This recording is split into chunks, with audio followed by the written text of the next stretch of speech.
বর্তমান বন বিভাগ আর খোলা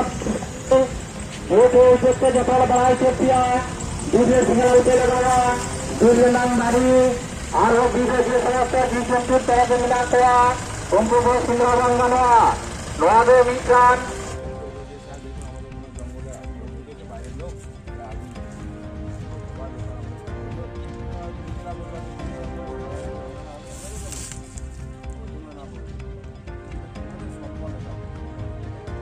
বর্ধমান জেলার আউসগ্রামের চারপাশে ছড়িয়ে ছিটিয়ে রয়েছে বেশ কিছু জঙ্গলমহল এলাকা।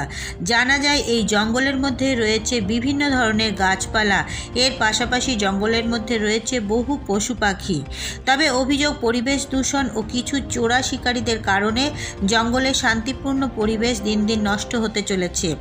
এছাড়াও কিছু অসাধু মানুষ তাদের অসৎ উদ্দেশ্য নিয়ে জঙ্গলের মধ্যে আগুন ধরিয়ে দিচ্ছে, এমন অভিযোগ ও ঘটনা মাঝে মধ্যেই সামনে আসছে, যা আমাদের প্রাকৃতিক পরিবেশ রক্ষার ক্ষেত্রে বড়সড় একটা চিন্তার কারণ হয়ে দাঁড়িয়েছে। এতে বাড়ছে আমাদের পরিবেশের বিপদ। এবার স্থানীয় প্রশাসনের পক্ষ থেকে জঙ্গল অধ্যুষিত দেবশালা, অমরপুর ও রামনগর অঞ্চলের একাংশের বাসিন্দাদের সচেতন করার উদ্যোগ নেওয়া হলো। 15ই মার্চ ছোড়া পুলিশ ফাঁড়ির বড়বাবুর উদ্যোগে ও আদুরিয়া বন দপ্তরের সহযোগিতায় একটি সচেতনতামূলক প্রচার অভিযানের আয়োজন করা হয়। এদিন জঙ্গল লাগোয়া এলাকার বাসিন্দাদের জঙ্গলে আগুন লাগানো, বন্যপ্রাণী শিকার থেকে বিরত থাকার আবেদন জানানো হয় এবং পরিবেশের ভারসাম্য বজায় রাখার বিষয়ে স্থানীয়দের সচেতন করা হয়।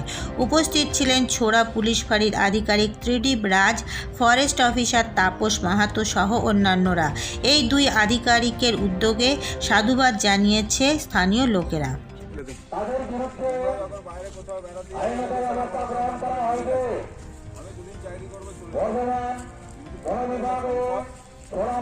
আপনাদের এখানে একটু দেখবেন, এগুলো একটু আপনাদেরও দায়িত্ব, শুধু আমাদের সঙ্গে যোগাযোগ রাখা। বিটবাবুর নাম্বার রাখবেন, আছে নাম্বার আপনাদের? বিটবাবুর নাম্বার আছে, আমার নাম্বার আপনার কাছে নেই, আছে?